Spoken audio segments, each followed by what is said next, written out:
Hello, welcome to my channel. I want to preface my video today by saying this card has every technique but the kitchen sink in it, so it is technique heavy. So what I wanted to do first was ink my eyeballs in no fade out, no line ink.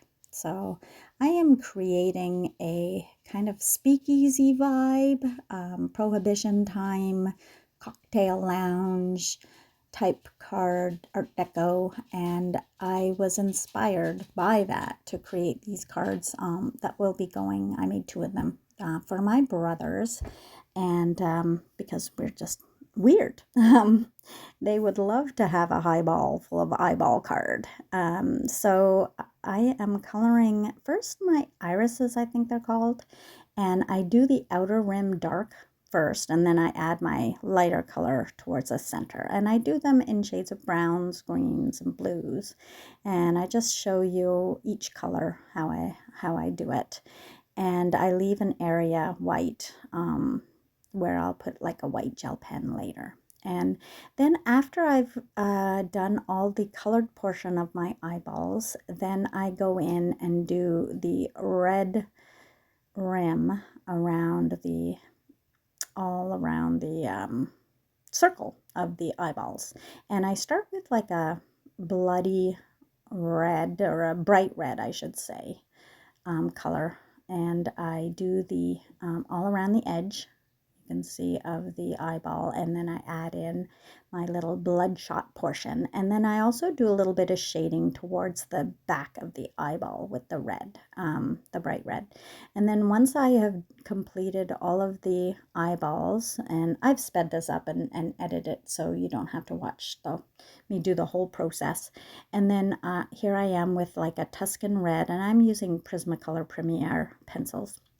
And then I add in the dark deep red at the back of the eyeballs, and shade in a little bit over that lighter edge. And then I use cream and add that to the back of the eyeballs, and I go over the whole kind of red portion and a little bit up into the white portion. And then I'm creating my cocktail. So I am doing the inside cocktail part, and I'm die cutting those out of the eyeballs, and I go in with a blender pencil, and then I had forgotten to add my little black pupils, so I am adding those and the white gel pen.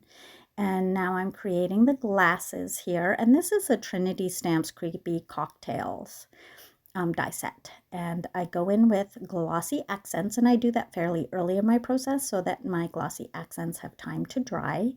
And I'm adding that to all the eyeballs because, you know, eyeballs are slimy and wet, and my cocktails are wet. And then to the glasses portion, I am doing tumbled glass, blending that all over. And then I will emboss those, heat emboss those in a clear embossing powder to make it look like glass.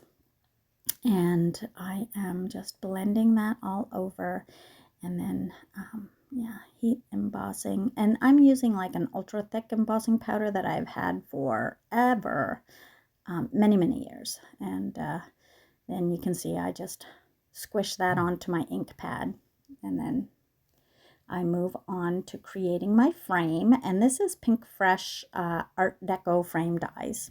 And then on that inside portion, I am using this awesome Lisa Horton, it's called Interference ink in Magic Garden Green. I'm sorry for the clicking. And this is really cool because it shows up, goes on green, but it shows light purple. Really cool. So I do the inside using also a Colorful Life Designs the eye stencil, and that is a really cool, and it gives off more Art Deco vibes, more haunted Halloweeny vibes too, because it's got that little eyeball, evil eye kind of thing. And then again, I am using that interference ink all around that frame, and I had die cut. Now I'm creating my sentiment here, and that's just a little banner die that I had from my stash. I think it's from Trinity Stamps as well. And then again, I'm using Whimsy stamps, and this is the Trick or Treat House stamp set. And I do that in red. And then I add the tumbled glass. Now my eyeballs have dried, so I'm adding the tumbled glass there while my red ink of the Trick or Treat is drying on my sentiment. Faux pas.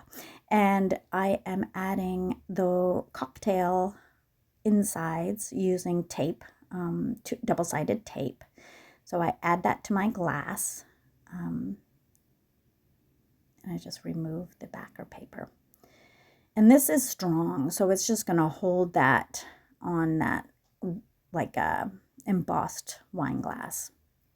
And then now my ink has dried, so I'm creating the glass effect on that as well and embossing that, heat embossing that. And I do it twice just to get a real smooth look to it.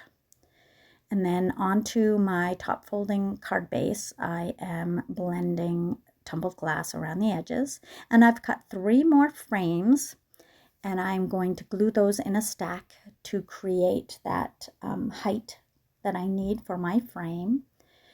And I'm adhering them all together using liquid glue, Barely Art liquid glue. And then I will add the, to the top, I'll add the one that I have ink blended the interference ink on. And again, that is Magic Garden Shimmer. And it's really pretty. It's got such a gorgeous shimmer to it. This is new to me ink that I am trying out, and I think it's such a cool, unique ink pad. I've got 4 different ones. And then I'm looking at how it's going to look. Looks great, I think. And I add my little placard to the frame, my Trick or Treat placard or sentiment. And then I will also adhere my frames onto my card base. And A2 size is 4 1/4 by 5 1/2. And I'm using my liquid glue there. And then I adhere my inside of the frame on as well. And then I'm going to try out my placement for the glasses. And you can see I'm just working out how I want those put. And because I want that in the background, I want that eyeball or the eye to show. So I'm doing it towards the base of the frame. And I'm liquid gluing all of that on. And this liquid glue is pretty strong. I find it's holding it down pretty well, really well actually.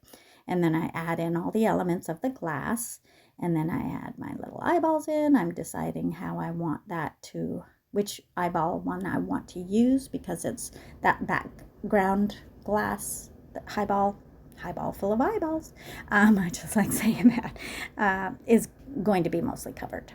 So I wanted to get maximum eyeball effect on that background one. So here I am adding the other portions, gluing those down, and I am almost finished with my card. There it is. Thanks for visiting. Don't forget to like and subscribe and come back for more videos. Have a great day.